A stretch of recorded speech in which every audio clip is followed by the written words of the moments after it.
It is my great fortune that because of you all, I will get to study Srimad Bhagavatam for the fourth time. Thank you all so much. And before we start, I'll say a small prayer. Narayanam namaskritya naram chaiva narottamam devim saraswatim vyasam tato jayamudirayet nashtaprayeshu abhadreshu nityam bhagavata sevaya bhagavati uttama shloke bhaktir bhavati naishtiki om ajnanatimirandasya jnananjana shalakaya chakshur unmilitam yena tasmai shri gurave namaha. So, as Prerna was stating, we will do 3 sessions of introduction to Srimad Bhagavatam. The verse that I recited just now, Narayanam Namaskritya and Nashtaprayashu. The first verse is from Srimad Bhagavatam, Canto 1, Chapter 2, verse 4. And the translation says that before reciting this Srimad Bhagavatam, which is a very means of conquest, one should offer respectful obeisances unto the personality of Godhead Narayana, unto Nara Narayana Rishi, the supermost human being, unto Mother Saraswati, the goddess of learning, and unto Srila Vyasadeva, the author. The next verse, Nashtaprayeshu Abhadreshu, is again from first canto, chapter 2, verse number 18. And the translation is, by regular attendance in classes on Srimad Bhagavatam and by rendering of service to the pure devotee, all that is troublesome to the heart is almost completely destroyed. And loving service unto the personality of Godhead, who is praised with transcendental songs, is established as an irrevocable fact. So we can see these 2 verses are so important. That's why we recite this before Srimad Bhagavatam class. To remind us, Nashta means destroyed. What is destroyed? All that is troublesome in the heart. And instead of that, loving service to Krishna is established. This is what Srimad Bhagavatam does. So the process is to hear Srimad Bhagavatam regularly. That's important. Nityam Bhagavata Sevya. Nityam means always. We should hear it regularly. And besides hearing, we should also, what you can see is render service to the pure devotee. And when the pure devotee is pleased, who is pleased by following the instructions, then the effect of Srimad Bhagavatam is very powerful. So in the beginning of Srimad Bhagavatam, we will see a qualification is mentioned to hear Srimad Bhagavatam, and that is attentiveness. Only when we hear Srimad Bhagavatam with attention that we will be able to understand it. Now, before we go to Srimad Bhagavatam introduction, let us get an idea about the different religions which are prevalent and what is their age, how old are they? Now, if we see, Islam is 1300 years old, Christianity roughly 2000, Buddhism 2500. But what about Sanatana Dharma? The word Sanatana itself means eternal. The Sanatana Dharma is the Vedic knowledge, and it has been there since creation. So it is the oldest, right? Just like in the Bhagavad Gita, Krishna tells us in the 4th chapter the history of Bhagavad Gita. Imam Vivasvati Yoga Proktavan Aham Avyayam. That this spiritual science is 120 million years old. It's that old. And it was re-spoken 5,000 years ago to Arjuna.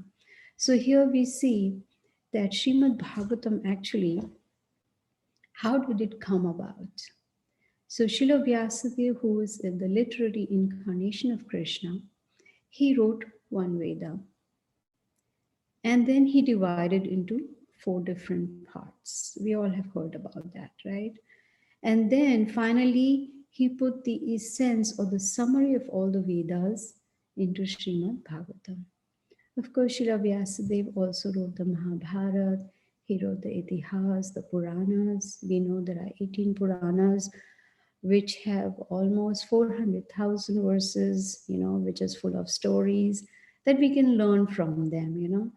The idea of hearing a story is not to look at the technicality of the story, but what do we learn from that story? So Puranas is full of stories. And then, of course, he also wrote 108 Upanishads. Guess what?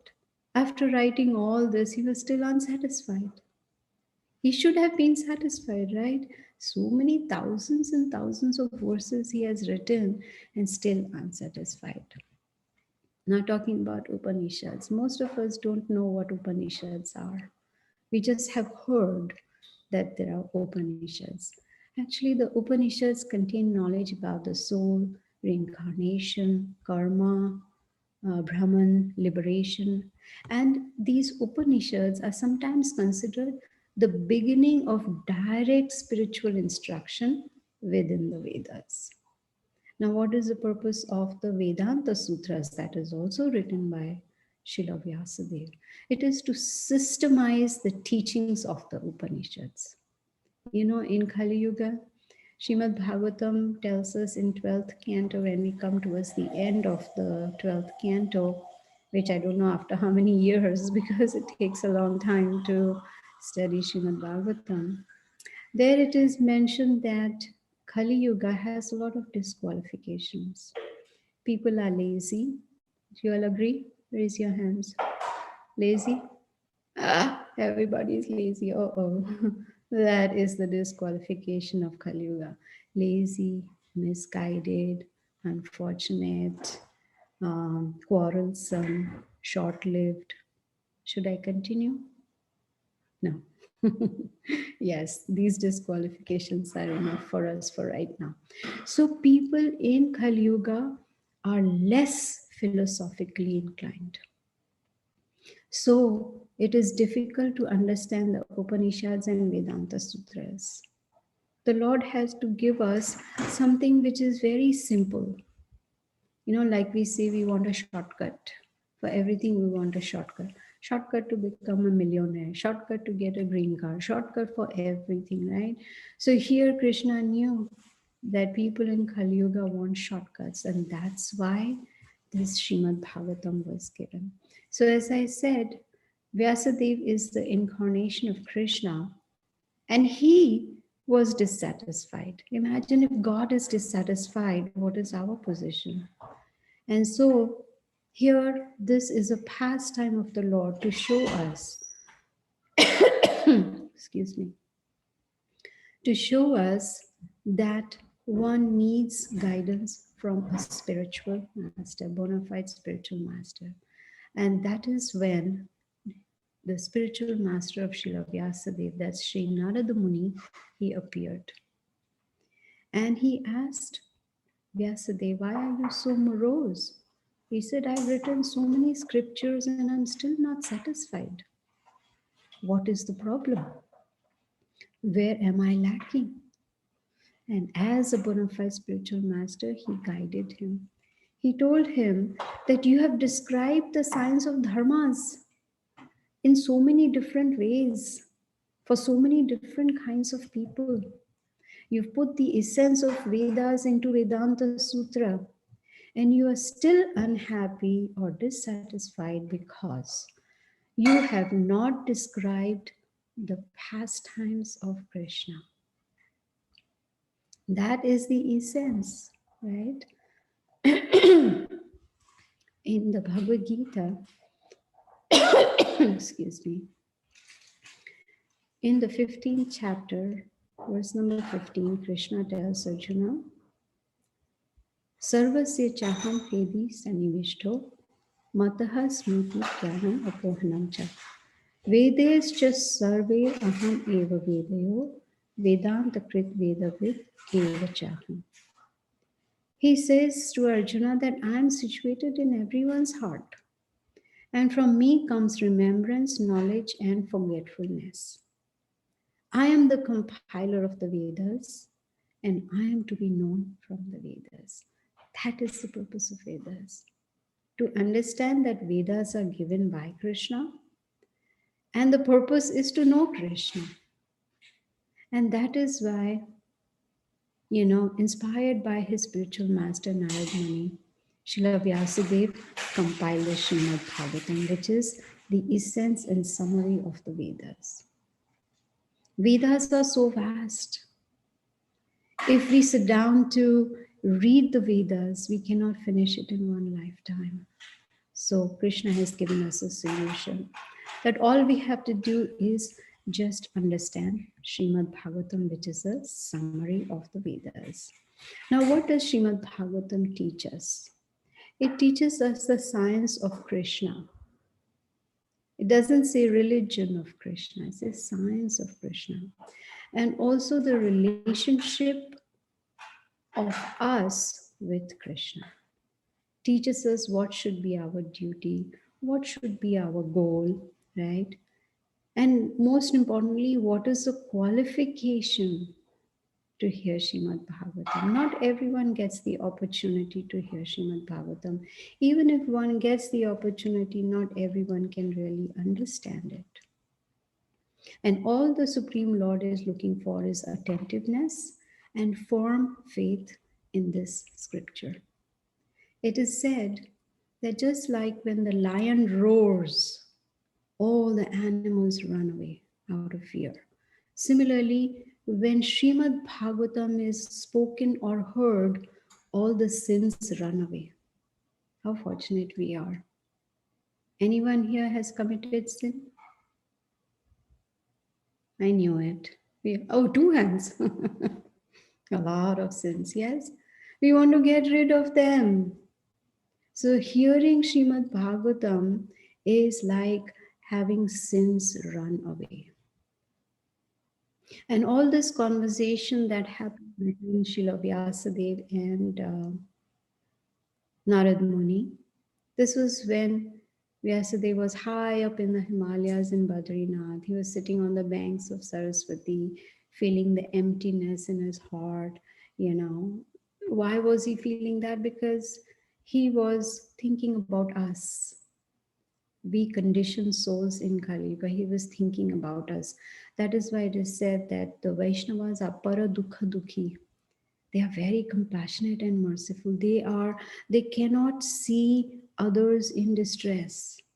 But in the material world, when we see someone in distress, we say, woohoo, right?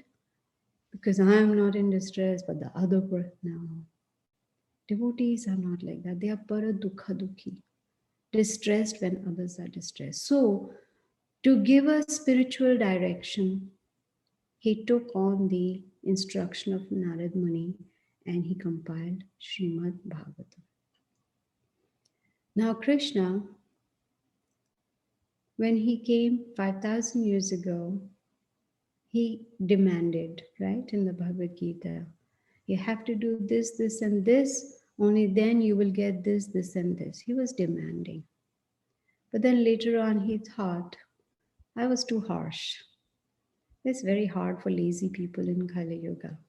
So he came down 535 years ago as Sri Chaitanya Mahaprabhu.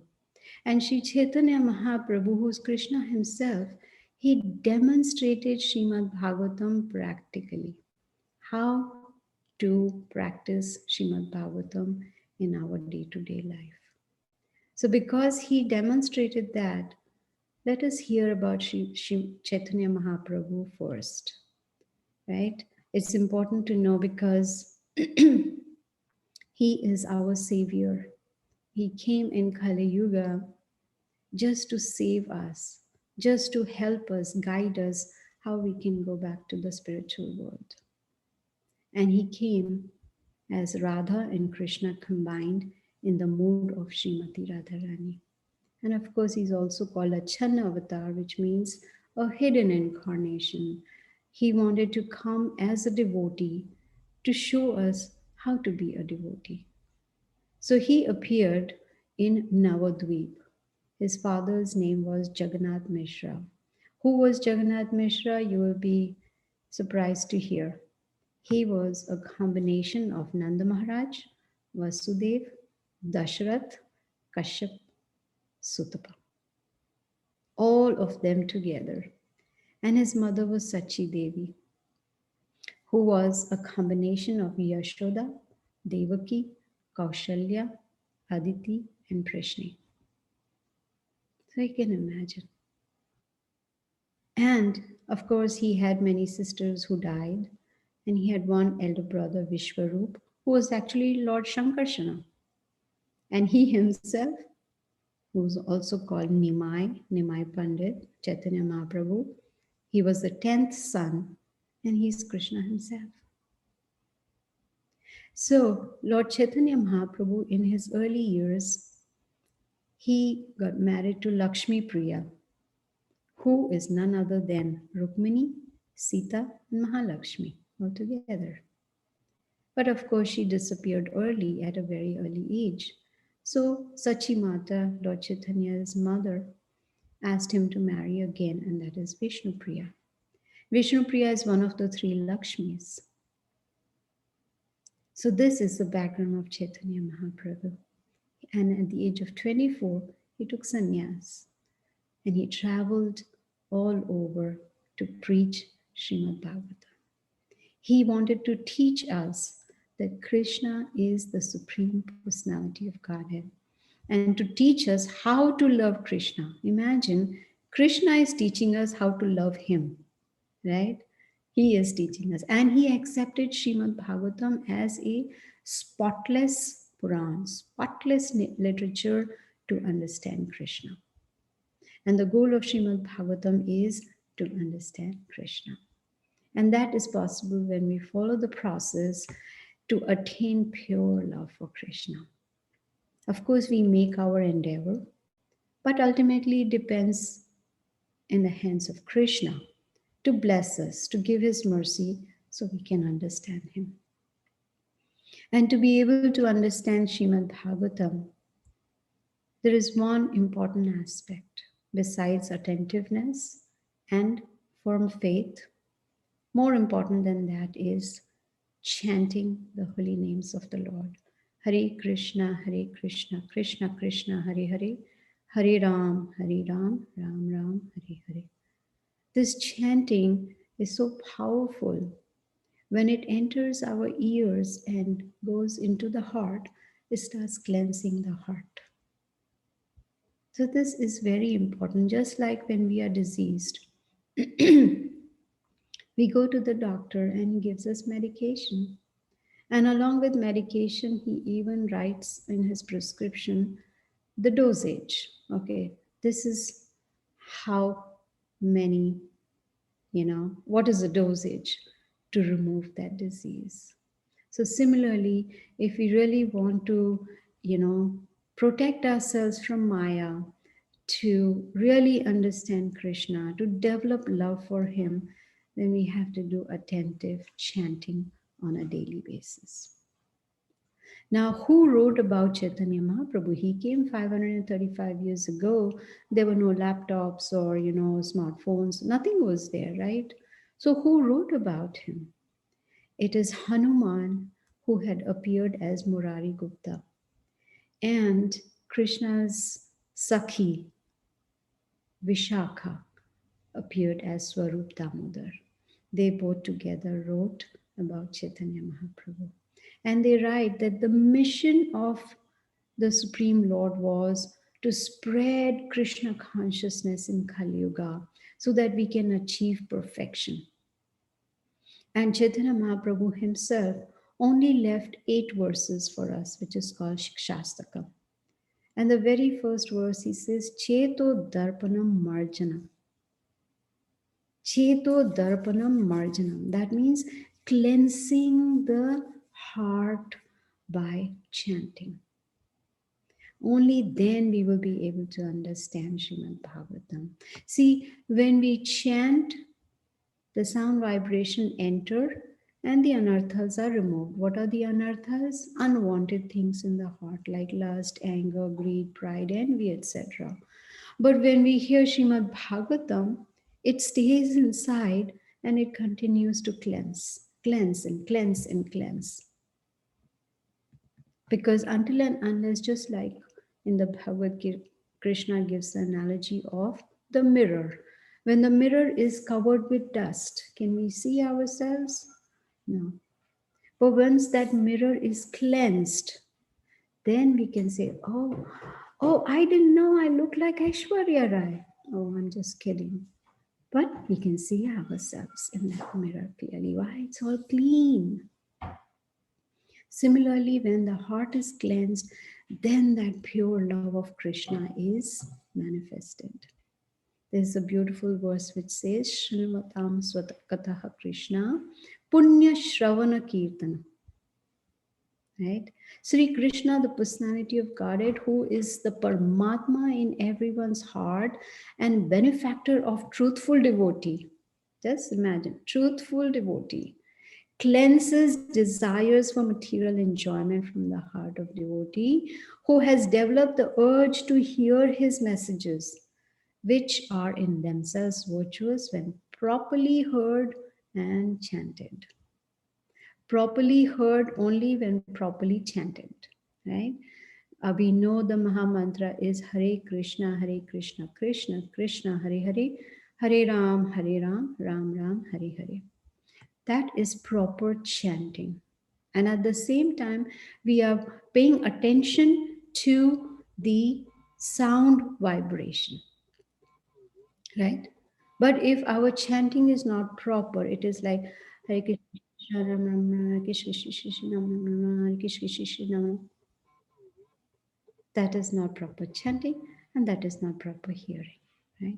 So it has to be very properly heard and chanted. Vidnoti, in this verse it says Vidnoti Surata Satam. Vidnoti means special cleansing. And that special cleansing of the Lord is one that lasts forever. But what is the process?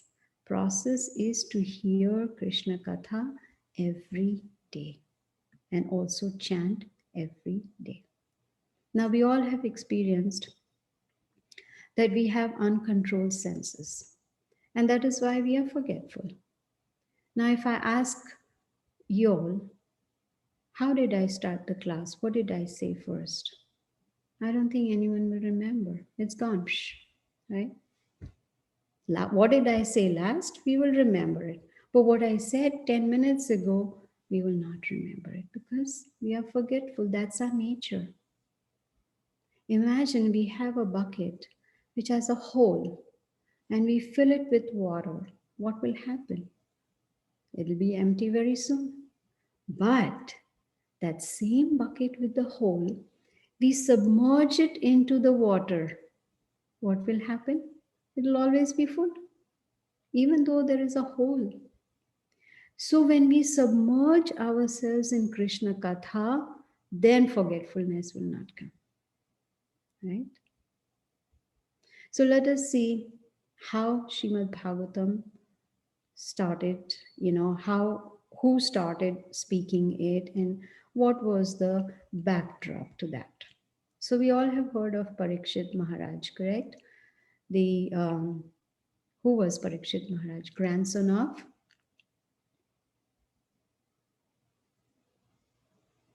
I can't hear it. Grandson of Arjun. Yes, grandson of Arjun. Now, Parikshit Maharaj, now this is also arranged by Krishna. Krishna wanted this. Krishna wanted to give us Srimad Bhagavatam. So here is this episode. So Parikshit Maharaj, he was once traveling in the forest and he was very thirsty and he came across a small hut. And in that hut, there was a very famous sage sitting. His name was Shamika Rishi. And he was in meditation. But when Emperor Parikshit entered his hut, he expected that the rishi would get up, offer him a place to sit, give him some water to drink. But Shamika Rishi was in meditation. He didn't even realize, that someone had entered. So Parikshit Maharaj got very angry. There was a dead snake lying, and he put it around his neck and left.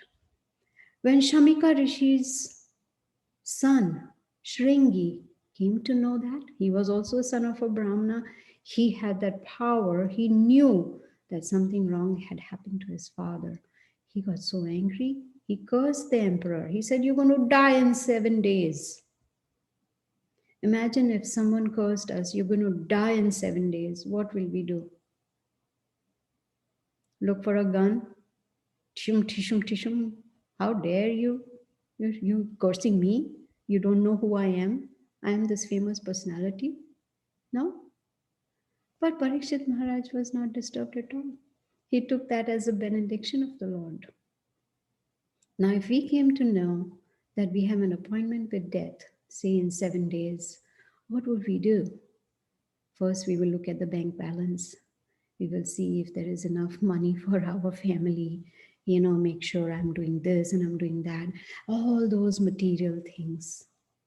But instead, Parikshit Maharaj, he went and he sat down amongst a lot of great sages because he knew I only have 7 days to live.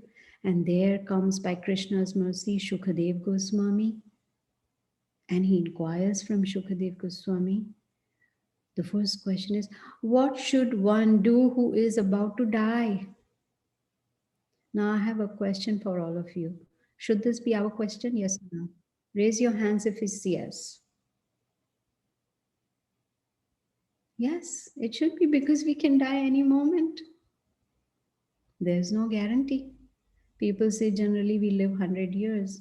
No, there's no such thing. It can be, death can come at any moment. So this should be our question also. What should one do if one is supposed to die?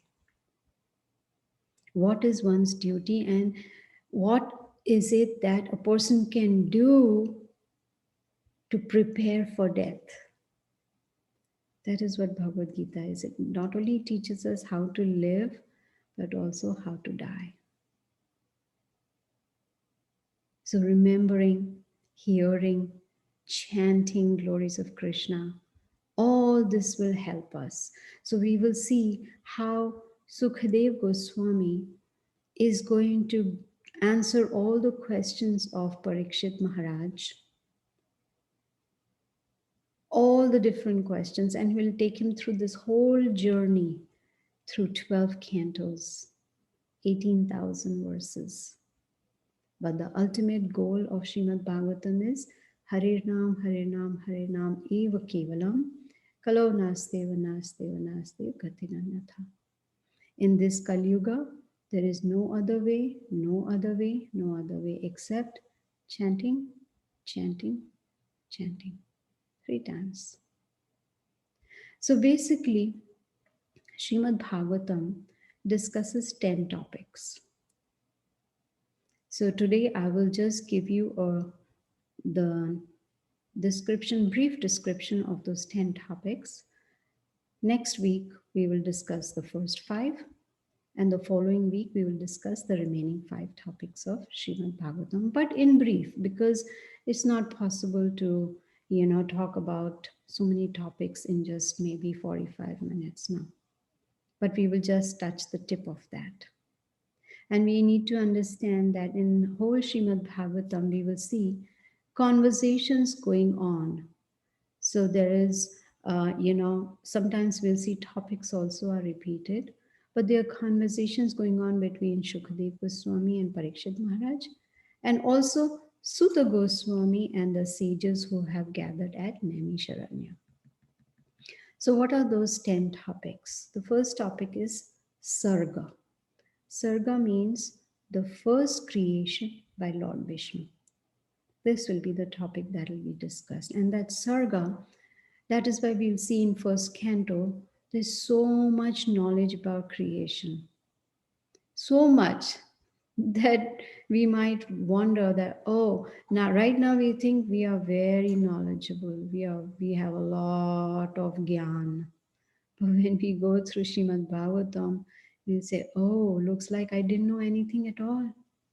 So Sarga is the first creation by Vishnu.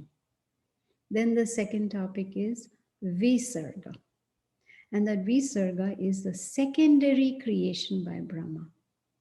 Generally, we have the notion Lord Brahma is the creator, right? No. He's the secondary creator. The first creator is Lord Vishnu. We will also hear in Srimad Bhagavatam how the expansions take place, how Krishna, he expands into Lord Balram. Then we will see how there is more expansion, Chaturvyuha. Then there is a second Chaturvyuha. Then how Mahavishnu, from him comes Garbhodakshai Vishnu. And Garbhodakshai Vishnu, from his navel comes a lotus flower. And Lord Brahma takes birth on that lotus flower. And how from there, Garbhodakshai Vishnu, he manifests as Kshirodakshai Vishnu, who is present in every living entity's heart as Paramatma. That is a four-handed Vishnu. So we will learn all this. So Visarga is the secondary creation by Brahma. Then the third topic is Sthanam. Sthanam is talking about different planetary systems.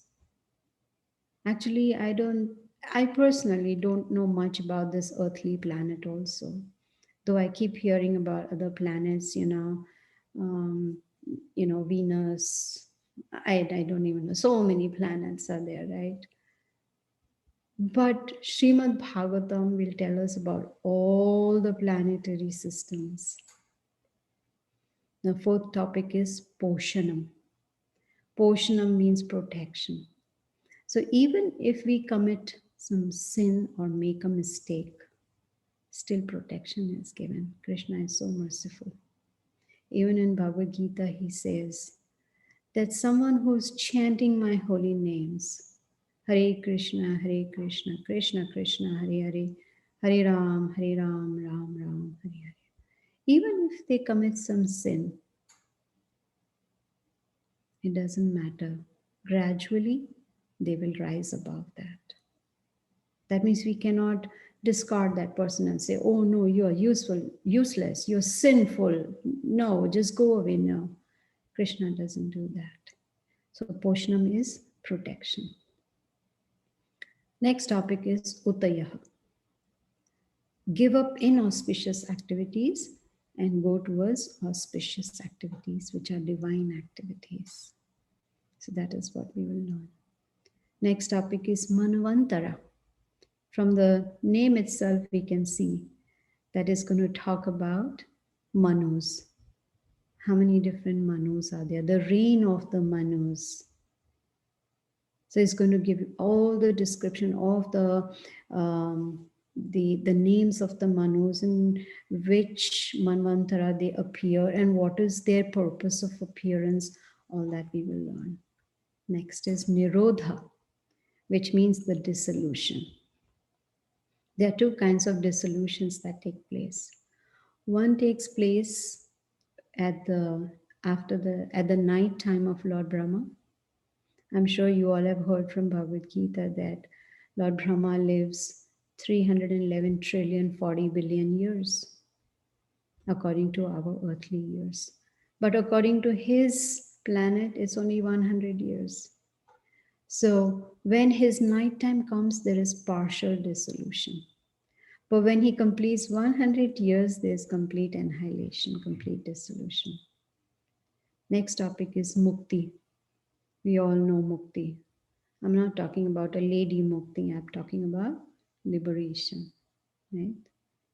We all want liberation, but we don't know liberation from what? And we don't know liberation how to be liberated. In the Bhagavad Gita, we learned that we can be liberated even while in this body. We don't have to wait for death to be liberated, but we can be liberated even while in this body. And the final topic is Ashraya, which is sheltered at the lotus feet of Krishna. And we will learn that in the 10th canto of Srimad Bhagavatam. So these are the 10 topics: Sarga, Visarga, Sthanam, Poshanam, Utaya, Manavantara. Oh, I forgot one. Ishanukatha. See, Kalyuga mind. Just remember Ishanukatha, which means varieties of incarnations and pastimes of the Lord so that we get inspired. Then is Nirodha, Mukti, and Ashraya. These are the 10 topics. So, this is the introduction to Srimad Bhagavatam.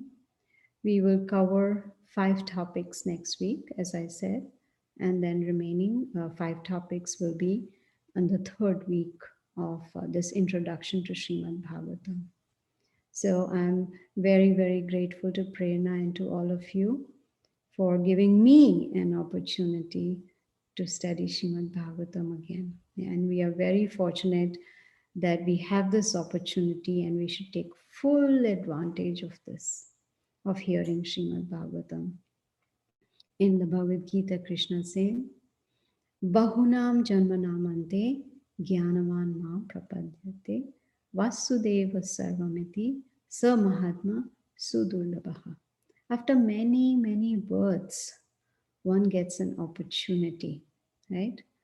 To understand Vasudeva Sarvamiti, that Lord Krishna Vasudeva is all in all. He is the cause of all causes. Sa Mahatma Sudurlabha. Such a great soul, Mahatma, is Sudurlabha, very rare.